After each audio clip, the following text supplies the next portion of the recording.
Here are my 10 favorite tips for editing videos faster, no matter what software or editing program you use. Number 1, use multiple monitors. Even if you're just using an extra monitor or an old TV you have laying around, having more screen real estate when editing helps you save time by quickly seeing everything you need to in a glance without having to find the right windows. The preferred setup for me is an ultra-wide monitor to show my timeline, a vertical monitor on the side to show my effects and my, kind of searching for files, windows, and a monitor on top that will show me a full screen preview of the video I'm playing back. And when I'm editing on the go with just my laptop, I make sure to use my iPad Pro and use the sidecar feature to have even more space. Number 2, stock footage. What slows me down the most when I'm editing a video is when I'm missing just 1 or 2 shots I know would make the video better, but I don't have them. Sometimes a simple drone shot to establish where we're at, or a macro of something related to what I'm talking about is all I need to finish a video. But if I stop editing and have to go film again, that's where I lose a lot of time. So subscribing to a video service that has a lot of stock video, like this video sponsor Storyblocks, is extremely valuable. You can quickly search collections to find shots like aerial footage of a place you're not licensed to fly your drone. You can search for the perfect video clip filtered by category, resolution, or clip length. Download the clips you want, test them out in the edit, and export and upload. They also have motion graphics templates for After Effects and Apple's Motion of things like lower thirds, logo reveals, or typography effects. If you want to learn more about Storyblocks and their unlimited download plans, go to storyblocks.com/Caleb Wojcik. Number 3, keyboard shortcuts. The more you have to use your mouse while you're editing video, the slower you'll be. Take the time to learn as many keyboard shortcuts as you can.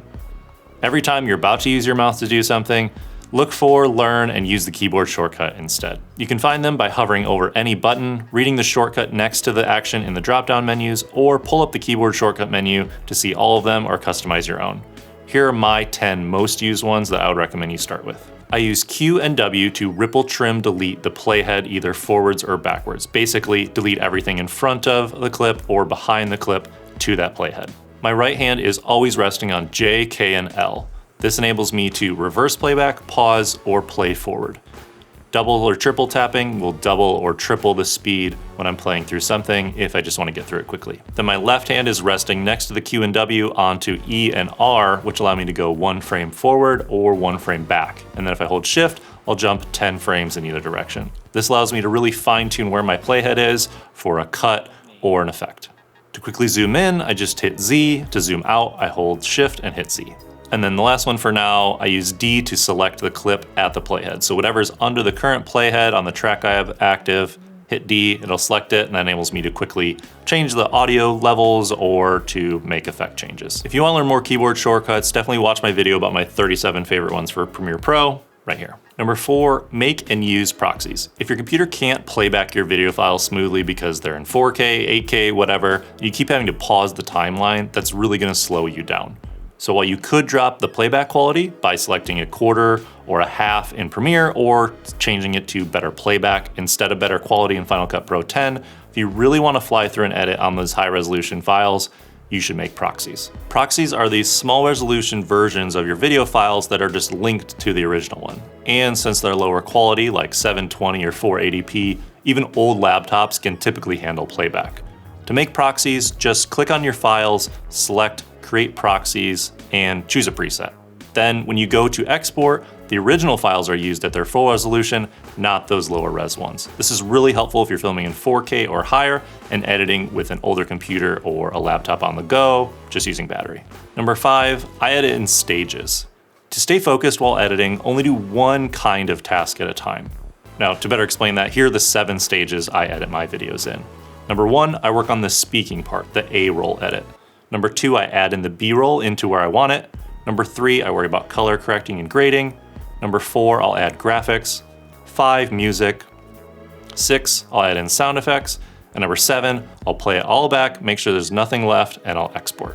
Instead of going deep down a rabbit hole of an idea you have when you're in the middle of something else, don't get sidetracked by an issue. Use markers and come back to them later when you're going through to edit the audio or create graphics or fix your color grade. Number 6, edit backwards first. If you're trying to cut down the A-roll of someone delivering something directly to the camera, try editing it backwards the first time through. For example, as I'm doing this, most likely the best takes of what I'm trying to say for each attempted section of my script or outline were delivered before moving on to the next part.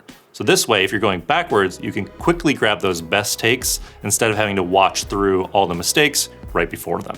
Number 7, give notes while filming. This actually piggybacks off the previous tip. To speed up even more during the edit, you can give audio or video kind of cues to the future editor of the video while you're filming. So personally, I snap or clap 3 times every time I have a mistake so that during the edit, I know that whatever's right before 3 spikes in the audio waveform, it's trash. Just get rid of it, just delete it. You don't even have to watch it. That will save you a lot of time. You could also do the same thing for your best takes. So maybe it's a different number, maybe it's 5 claps. Then you see those 5 spikes and you know the thing right before it is a good take to use. Another version of this would be to put your hand in front of the camera lens after a good take.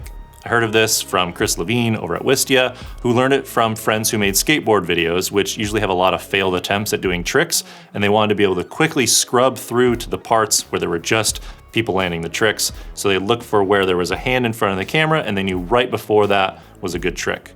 You could use this for both A-roll and B-roll, but I wouldn't necessarily use it if you're filming a client because they'll probably catch on that you're doing it every time that they give a good take and they might get a little self-conscious. Number 8, cull B-roll into a separate timeline. The quickest way I found to cull through and choose your best shots of your B-roll is to make a brand new empty timeline sequence, then do one of 2 options. One, you could either go through one by one, scrubbing through all your B-roll in the little Explorer window, choosing the in to out points on each of them, and using an insert keyboard shortcut to add them to the other timeline. Or you could drag all of your B-roll, not chopped up at all, into a new timeline, and then use the ripple deletes, the Q and W commands that I taught you about earlier, to chop up all the best parts of your B-roll, and then you're ready to add it into your main sequence. Number 9, stack multiple timeline sequences. Once you're ready to add your B-roll into your main sequence with your A-roll, stack the 2 timelines on top of each other in your editing program if you can. This way, you can quickly copy and paste the clips from the top B-roll timeline into the bottom main sequence. Then, to keep track of which B-roll clips you've used, either disable them or maybe drag them up to a higher track to signify they've already been added into the main timeline. Number 10, create presets. If you find yourself remaking a lot of the same effects or wasting time repeatedly doing the same thing video after video, spend the extra time to create and save presets for each of them. Here are a few of the presets I've made that I copy over from previous videos to save me a bunch of time. My color correction and color grading settings are saved as a preset, my audio effects for the different microphones and in the different environments I record in, cropping an image to quickly put it in the upper corner and add a drop shadow, transitions for graphics and slide-in effects, as well as my export settings I use with Adobe Media Encoder. If you have any tips for editing videos faster, definitely let me know in the comments below. I'm always looking to save more time and spend less time sitting at my computer.